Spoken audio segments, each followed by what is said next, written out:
What's going on, guys? This is going to be a quick video on installing a single DIN radio in the Miata using a Metra kit. So check it out. All right, the first step is that we're going to remove this whole entire center console. The way we're going to do that is that there's a screw right here in the front on each side of it. So one right there, one right there. And then under the cup holder, there's a screw that would be right here. And in the center console itself, one right here and one right here.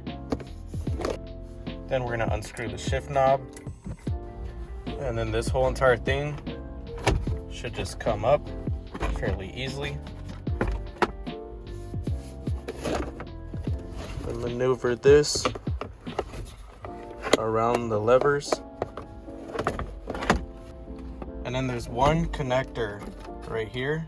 Disconnect it.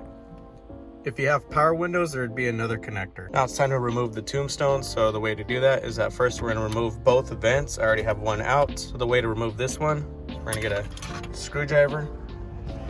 This is the most common way how everybody takes these out. But you're just gonna put that screwdriver in there, and then you use the leverage of it to pry it out a bit. Then you should pull it out the rest of the way. After taking those vents out, it reveals two screws, one up here and one up here. After getting those screws out, there's one more screw right here, and take that one out too. With those screws out, you could easily pull this tombstone out. They're held in by these clips right here. So just be very gentle and work your way around the tombstone. And then after getting it popped off, there's a connector behind for these buttons. There's a tab on one side, you push it, and then you pull it out. Here's that tab I'm talking about. You just push it down, and then you pull the connector out. So this car didn't have a radio, but if it did, you'd pull the 4 screws out. There would be a screw there. Obviously mine's broken. Screw here, and a screw right here, but this one's also broken. When you buy a radio on crutchfield.com, it should come with a wiring harness adapter. So as you can see, someone got into it, cut it up, did something, and put some sort of adapters on here. But usually how this would work is that you would have your factory connector that connects to your radio, and then you get an adapter, plug that in, and the adapter will connect to your radio adapter for your new head unit. If you guys are having trouble with the coloring on the wiring harness side, I'll go ahead and put up what each wire does and the color it's associated with right here.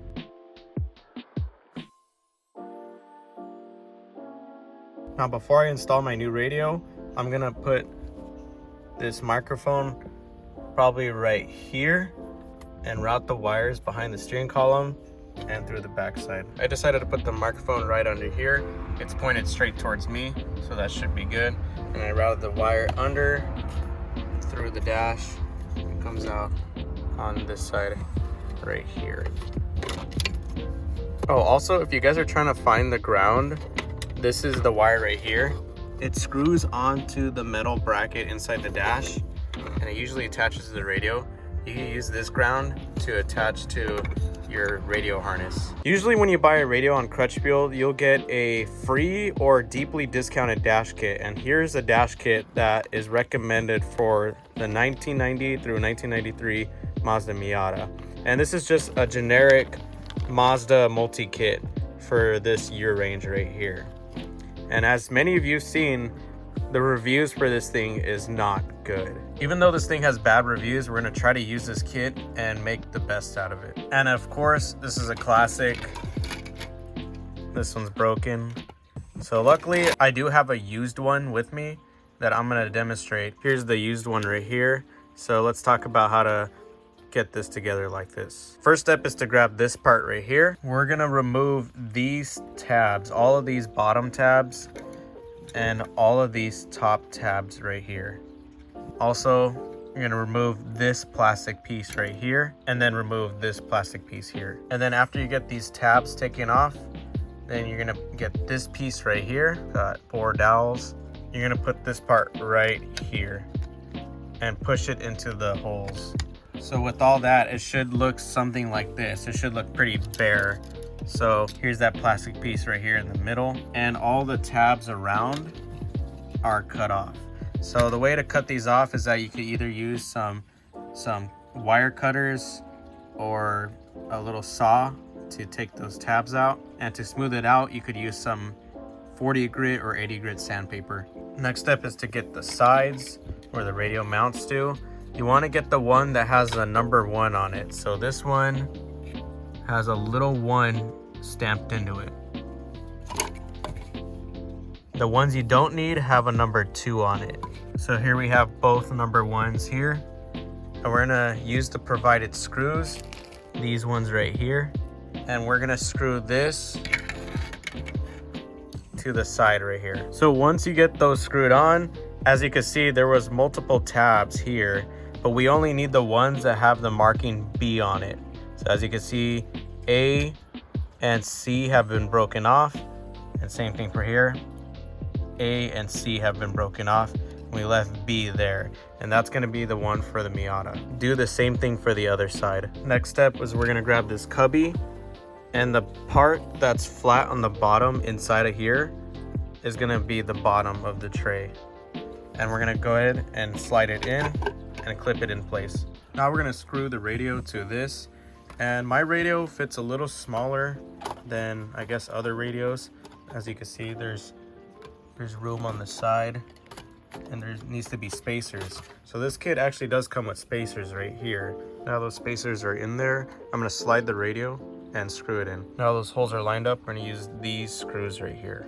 Now that the radio is screwed in, the last thing we need to install on this part right here is this right here, and this clips around the radio into this plastic.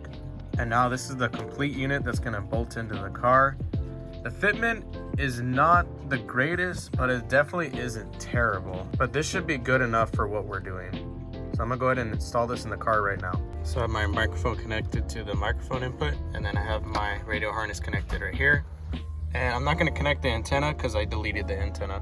While pushing the wires back, you can slide in the radio and then screw it in on those 4 screw locations. Like I said, mine are broken on the top, so I'm only using the bottom.